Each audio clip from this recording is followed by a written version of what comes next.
Lowest total for the season when they last met in round 11. We're set to go.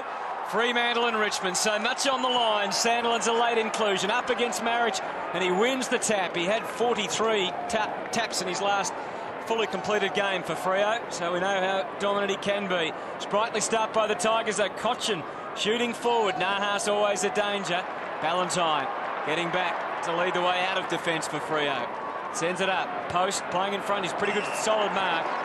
One of the best in the Tigers at taking that intercept mark, which he proves again there. Uses Marriage, and then Morris on the way out. And they skip quickly to the wing. Newman, who was back amongst the disposals last week with 22. First time since round 9 that he'd been in the 20s. Looks like Clancy Pearce just following in Cochin on that, so he might have already moved off. Yeah, Crowley's gone to Deledio in the background, As we said, that's what happened last time, is they're sticking with the formula that helped them win that game in round 11. Absolutely, in the wet conditions at the MCG. Sure, you know what it's like as when a tagging player has somebody's number, he wants to get him again. No doubt. Bit of a breakdown there. It started by Fife, which has put unneeded pressure on the Fremantle defence, and Duffield feeling it now. Fife goes in to try and rectify the situation. He just about did. He got shoved almost in the back, but the ball over the boundary line. Just need a big game from Dustin Martin. He's been the one midfielder who hasn't played up to the standards that we know that he can reach.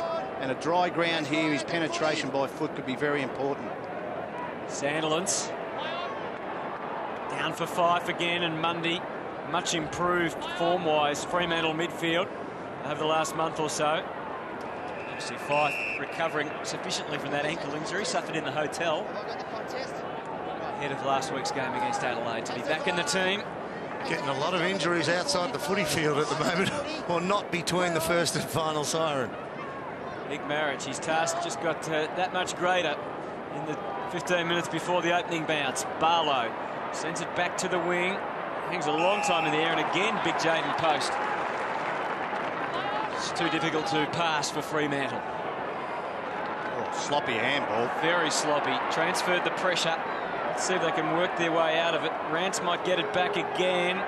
Yeah, that's nothing pretty about that for Richmond, and the ball over the line and out of bounds. Well, they've already rolled the dice that Richmond have got that loose man back, and Fremantle, they like to do that just to stem the tide early, get their defensive structures right, and then attack from the back half. Sandilands starting from behind here. That doesn't worry him at all. Paddles it to the front. Mzungu and Grigg. It's a good tackle from Grigg, and I reckon he might be rewarded for this. He will. Mzungu not doing enough. Nothing genuine about it, he said. The ball moving quickly. Delidio.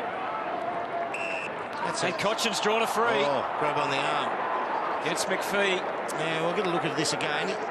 His left arm grabs Cochin's left arm, puts him off balance and denies him the opportunity to throw two arms up in the air and mark it. Hasn't it been great the way Richmond use their midfielders? Like Cochin goes forward now. Deledio can do it. I saw him line up with Crowley there. We know Martin can do it. I love seeing that instead of going to the bench. 21 goals, 10, Trent Cochin. 5th in the Tigers' goal-kicking list. He won't build his total with that one. Through from behind. The other group of supporters that are going to be barracking for Richmond today are the Carlton fans.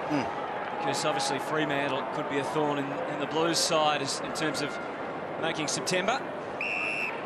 Quick kick into McFarlane. High ball, Mzungu. Grigg did enough. Dustin Martin. Delidio, tuck. Oh, I don't know he's there. Walters with the rundown. Not holding the ball, not in the back. Fife. Sandwich. Could go either way here. Good tackling. Spur felt it from all sides. Great desperation. It's good desperation from Tuck, but free kick going to McPhee. Got Chris Newman playing on Bradley up the other end, boys, which is a dangerous matchup height-wise for Richmond. Might give him some run though off half-back, sure, if it doesn't go to him. Jaden Post has got him. I reckon he's just given him a bit of coverage as he's run off at the moment. Spur looking at the umpire for some sort of assistance. Now he might be looking at the trainer for assistance as he comes up a little sore. Moved well here, Sandilands, to make this.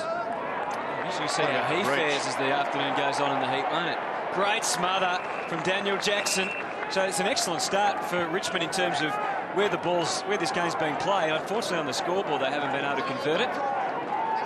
Ellis locking arms in front with Stephen Hill. Let's see if Fremantle can mount something from the wing. Fife, another smother. Been plenty of those so far. Martin, as they all go a-hunting. Mundy will try and get in line here. Fife bypasses him, kicks it to a one-on-one on the wing. Morrison, Ballantyne didn't. Oh, he did mark it. Well done, Morris. He's been a really consistent player for them this year. It's just the one game. 10 Richmond players have played every game so far. One of them is Brandon Ellis, straight up from the under-18s last year. Now this is good. Deludio's just come on. Crowley comes on. Honestly, 2 seconds later. So they've got to give the ball to Deludio to try and break the feeling that he's completely whitewashed like he was earlier in the year. They've got to give the ball to Deludio in those scenarios. So Helbig confident enough to go back to Rance. They've got a surplus of numbers, all in tight. So there's no real clean ground-gaining options other than just this short stuff here. Now, Ballantyne better be careful here. He stays just out of the protected area. Comes back to Helbig. So, again, Fremantle have this ability, don't they, to lock teams in. In the last 6 weeks, I think they've been one of the best teams in the competition at doing it. Well, out of 50, this ball came out of 50 a second ago. They are the stingiest at allowing teams to get it in. They're attacking 50 at the other end over the last 6 weeks. They're the #1 team in the comp for stopping it. And they just fray a little bit around the edges there, the Tigers. It wasn't a bad idea, the kick. It was to try and give Rance something he could run onto, but unfortunately he left it behind, and Fremantle can possibly mount their first meaningful attack. 4 inside 50s to Richmond, none to Freo so far. Sandlands does it on his own. Mzungu with the release kick into the 50. They'll be playing in front, takes the mark, and that's 50. They're very conscious, it seems, Fremantle, of what Richmond are doing, and he just got a little bit overexcited, Walters. Well, just there, you've got to be smart on that. As soon as the bloke marks the ball, you cannot hold the jumper at all. He's trying to stop the lateral kick, I think, Shorey, but he did transgress. Well, you've got to do it with your hands out to the side and make them kick around your body. So to Post, could have tried to build with a kick. Instead, he went to Martin, and in the end, the ball still ends in Ellis's hands. Good running by Post. Yeah, he's got to about 7, and the umpire said he took a step too many. Tackled over the line. Hey, Jacko, Stephen Hill, you questioned Rossi Lyon about him. He's got Titch Edwards running with him. He cannot afford to allow Edwards to get the ball forward to the centre. Certainly not. You're right there, Dermot, because Edwards can go forward and kick goals. So he just has to have an offensive mind as well as a defensive mind, Stephen Hill. But as the game progresses, he can get himself in the game. Now this is Walters. Down to Pavlich. Rance, we know he towed him up in the wet, and Rance is going to be overly aware of Pavlich. It's a scruffy attempt, but if you are a Rance and you've done some... Look, he's going for the ball. He's just, let's be honest, he stuffed it up. He overcommitted. But if you do commit and you make an error, make it one like that puts a bit of sting in him. He did okay with the right arm. It was all on the left arm where he made all the mistake. Unfortunately, they're joined. Yeah, they're joined by a body in between, aren't they? From his point of view. Yeah. Just then you saw Michael Walters come through the middle of the ground. He had pushed right up the ground, and Newman's playing as the loose man in defence for Richmond. Just got to watch that transition. Fremantle do that very well from that defensive midfield area. So first shot at goal for Fremantle. Comes 8.5 minutes in, and the Coleman medalist drills it. And Freo lead by 5. Let's have a closer look, Derm, at Matthew Pavlich's season, where he gets his goals as well. He's 58 goals now for the year. Well, he's in startlingly good form. He just held up a little bit last week, of course. They had a loss. They've had a very good 6 weeks, but in the 5 weeks before that, look at the corridor there. Yeah. 29. That's the Pavlich goal spread, where he's getting them from. Look at that corridor area. And once again, in that area, that's because he's able to run back for a 6'4.5", big body. He's so mobile, he can run back and get to those spots with a one-on-one. So as promised, Bradley going into the ruck, as promised by the coach Ross Lyon, and McGuan in the ruck for Richmond. And Aaron Sandilands. It's funny, he's coming into the bottom left-hand side of the screen. There he is. You started on the half-forward flank. I would think it'd probably be, how old's he, 25? I reckon it'd be 22 years ago since he's played on the half-forward flank. 29 he is, Derm. 27 years ago. He's 2 last time he was a flanker. Edwards tries to kickstart them out to the wing to Jackson. Fair to say McGuan didn't have any chance at all of getting the hit out, Derm. Anyway, Jackson just couldn't sort that out on his head where to go. Pearce, he handballs in haste, opens the door for Nahas. Just about could have gone through the legs of Sandilands and he wouldn't have noticed. Edwards, that's a pretty well-weighted kick. And Jake King takes the mark.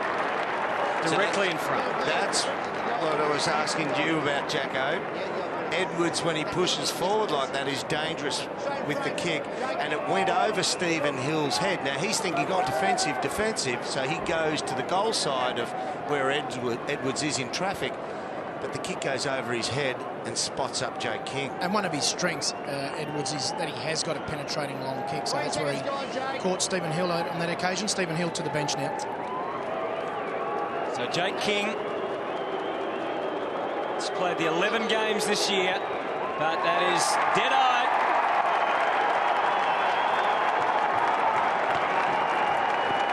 And the Tigers retake the lead here at Patersons Stadium, courtesy of Jake King. Well, just a sloppy handball here. Clancy Pearce didn't hit the target, and the thing is the momentum was going goal side to Richmond to allow it out. Well done by Nahas to take the pressure off the ball.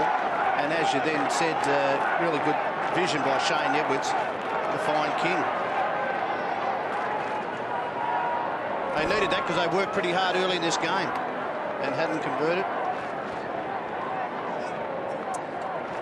And Stephen Hill, when he just came off to the bench, he was in the hands of the trainer. It was his left shoulder that they're looking at. He's about to come back out, but certainly got an early knock on it. Sandilands and Marriage resume their duel. Fife gets it deep. Pavlich has to work hard. That's not a real problem. He had good support from the Kepler factor. Still down, Pavlich. Take it. Rance kept on coming. Yes, looks a little lame, but he's getting up now, Matthew Pavlich, and he might get the footy because Fremantle on the rise through a lovely pass from Barlow, and Barlow gets it back again from De Boer. Now Pavlich has to test out his body, and he gets a free again. The arm chop. This is started terribly as far as the Richmond defence are concerned. It was post the infringer that time.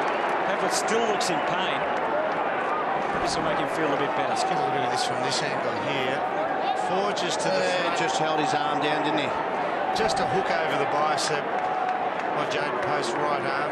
We just noticed he kicked 8 goals from outside 50 before. When he kicked that last goal, he only kicked from 50, where I reckon he had another 5 metres. It'd be interesting how much he takes here.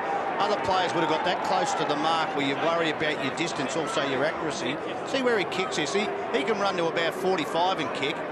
Whether he kicks it a bit further out from that, he might just feel more comfortable with it. So here's Matthew Pavlich. Should go to 45. That's the probability from this spot on this ground over the last decade. So it was 50-50 prospect.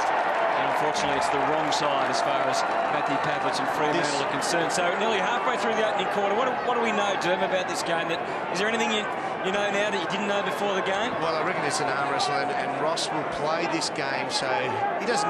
Well, he'd love to be in front for most of the game, but he is not really worried about who's in front, I'd say, till half-time.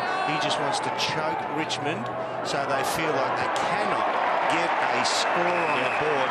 Regardless if Fremantle gets score on the board, he knows they'll come home strong, and he wants to deny, on the road, a young team in Richmond a chance to feel like they're putting anything on the scoreboard. I reckon it's totally played how Fremantle want to play in a short term. It just suits them. And Richmond have got that loose man back, but the defensive structures of Fremantle stand up.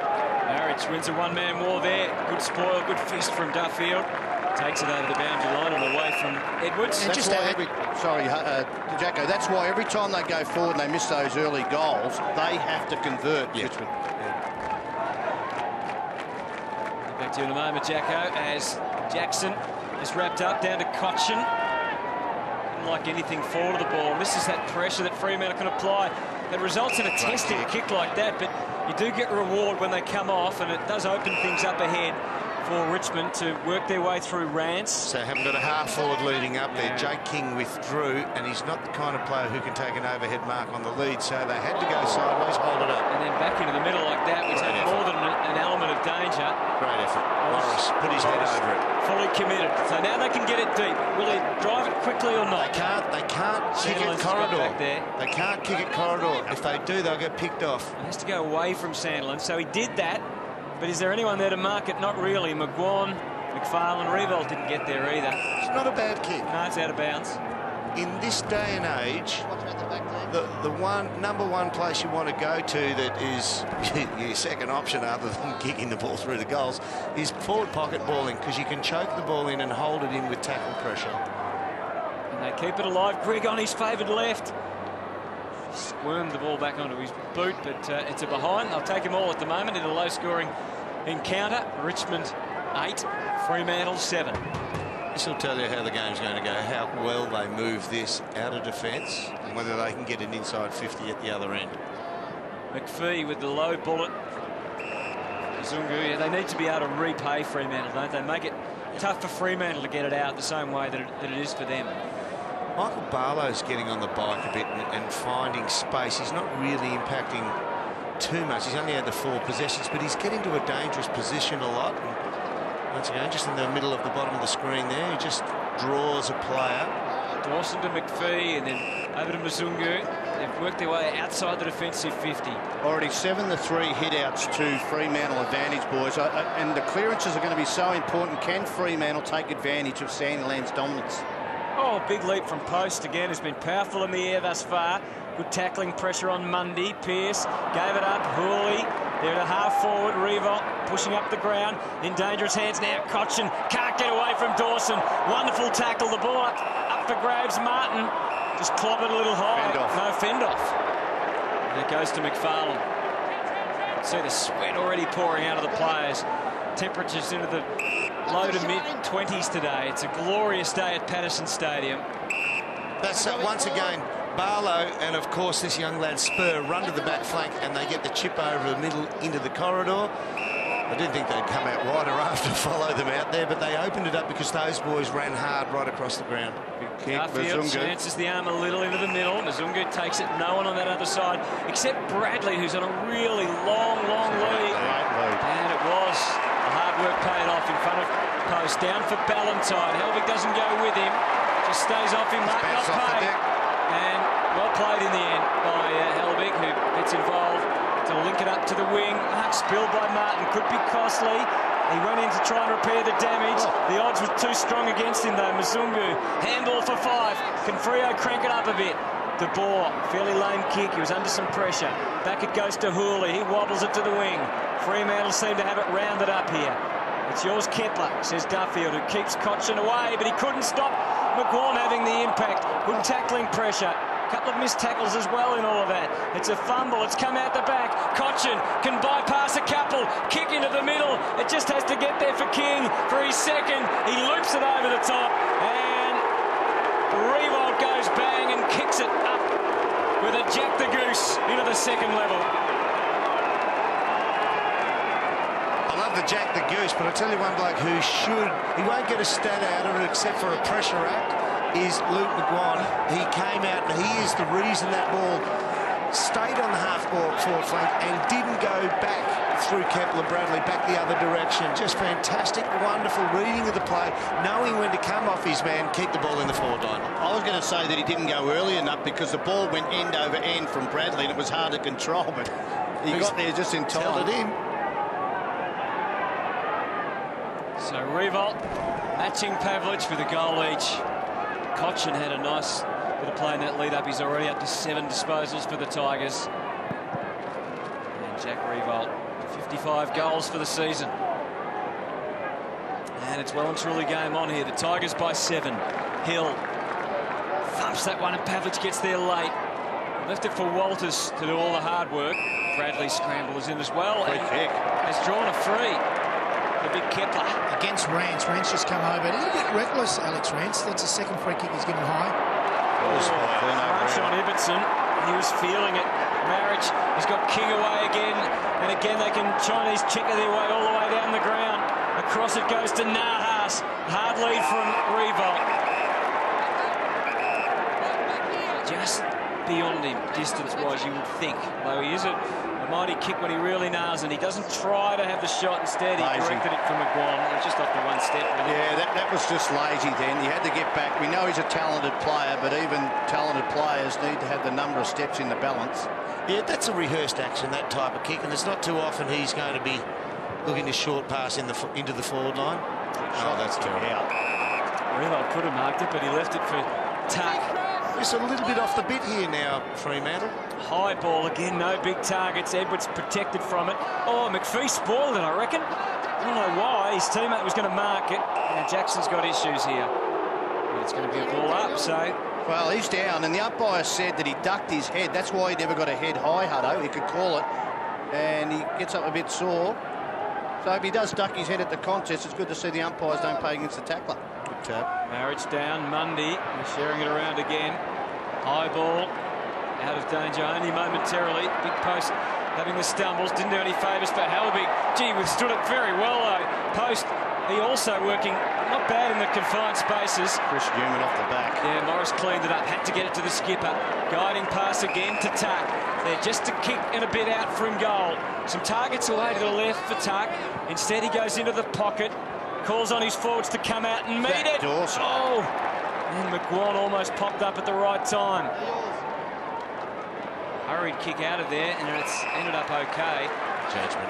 Taken by Hill, and he's got Fife running through the middle. Walters, if it misses, they're in trouble, Fremantle. And they are now, because the Tigers through White.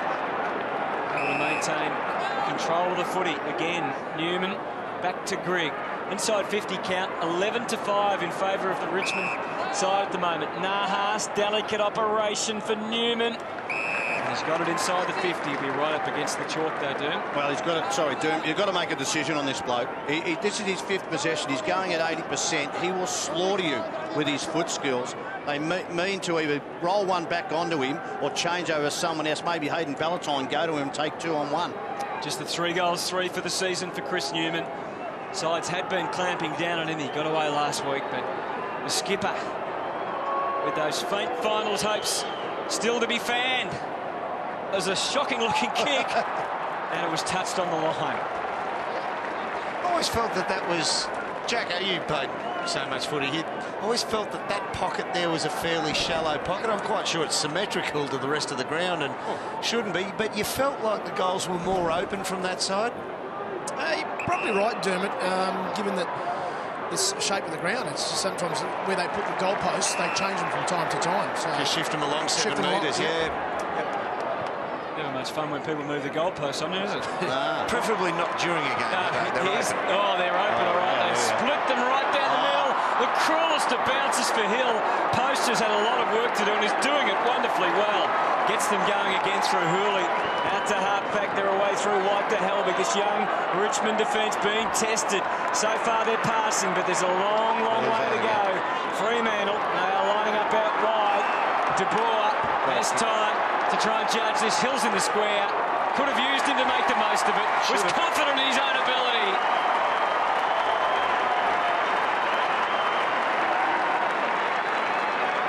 Thought he should have used him. Let's have a look at the other end.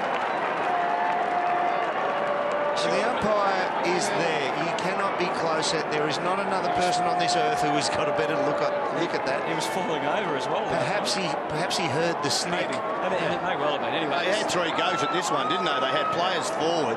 The ball bounced pretty ordinary for Hill on the first occasion, but been a very good player at the ball this season. Paddy de Boer, defensive forward.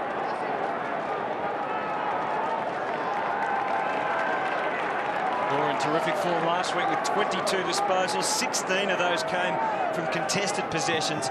Kicked a goal last week and has done the same here. Sandlin's the tap, but Delidio, who again has been restricted to some degree but has managed 6 disposals. That was not one of his more effective ones. Put his teammates into all sorts of pressure. Fremantle are running now. 5, big, deep kick. Pavlich has got this covered. Surely, no, yes, no, no. And no free kick. He comes up just a little sore once more. The amazing thing, Hutto, Chris Newman came off straight after he had that shot at goal down the other end to have a spell. And the structure of Richmond behind the ball has changed straight away. A lot of space that Fremantle, that's the third time they've had players over the top. So he's a very important player to their setup for Richmond. Yeah, great call, Shorey. Total different look about the Richmond defence without Newman there. White takes the grab at half-back. They might try and roll off Basher Hooley, I reckon. He'd be the one who sort of takes over from Newman as the kicking defender. Well, McGuan's got to go for the mark here. I suspect he's playing some sort of a decoy role in a way with McFarlane as his opponent, Shorey.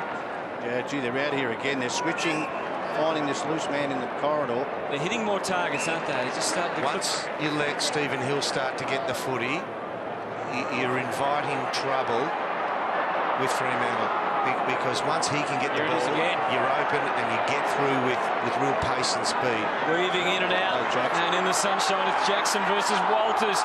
Went to ground, no free kick, Main. And they're going to get away with a little wobbly one, but it's okay. And again, they have to fight hard. Nahas. He's able to steady, but interception. Hill, there's his brilliance. All the tricks on display. He's done enough to put it through and give Fremantle the lead. Just magnificent play, read it. But again, I say, the lack of poise from these Richmond defenders without Jackson, the captain back there. Jackson into the corridor.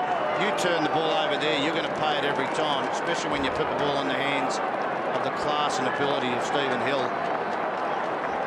Jacko said he had to stand up for this game, try and match a Cochin and the best midfielders of Richmond. Well, he's had a pretty good first quarter.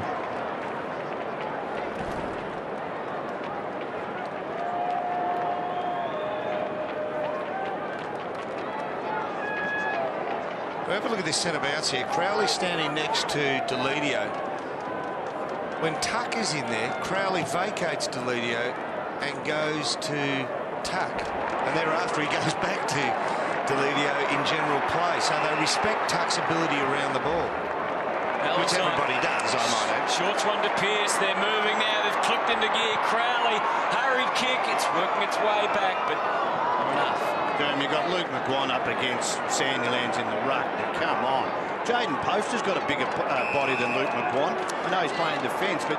Talk about Posty in a second. I'm a big rap for Posty. There's no complete player, and he's got a few flaws, but I'd really like to see him get to 50, 100 games, you know, and a big rap for Posty and how he could go. I just worry about McGuan in the ruck for that period of time. Well, Richmond worry about their ball movement out of defence at the moment, because they are having all sorts of trouble getting past this Fremantle wall. It's creating opportunity after opportunity. And it's just a matter of time, really, if it continues like this. And it's a matter of how far you would think as Main gets ready to line up for goal. Only a goal ahead, but they feel like they've swung the game. No doubt. Jacko. Well, Matthew Pappy just come off a bit of work to his right hamstring, but given it's fairly warm up there, just staying flexible for the remainder of the game. With one goal so far, Hill and De Boer about to possibly be joined by Chris Main. Yeah, well, you like the ball in this bloke's hands. Beautiful set shot. Got subbed off early last week, but has kicked 32 goals, 3 for the year. We can moz him, no doubt. Oh, and you have there. Well done, Shorey. See? Handy point. That should be on the payroll for Richmond already. 32 goals, 4 now. 32 goals, 4. That is a great return. Now you have a look at, I mean, I know we've only got 18 seconds till the end of this quarter, but have a look at the choke of Fremantle. Every player is in their attacking side of the ground, pushing up on the back of these Richmond players.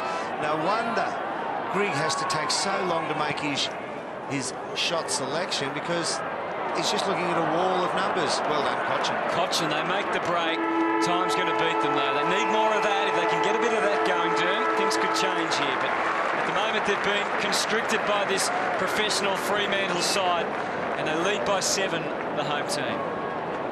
Quite an extraordinary start to this game. The Tigers looked like they were up for the fight. They were fantastic the way they came out. But Fremantle, as you called it, with their professionalism, their drilling, get the ascendancy by 7 points at quarter time.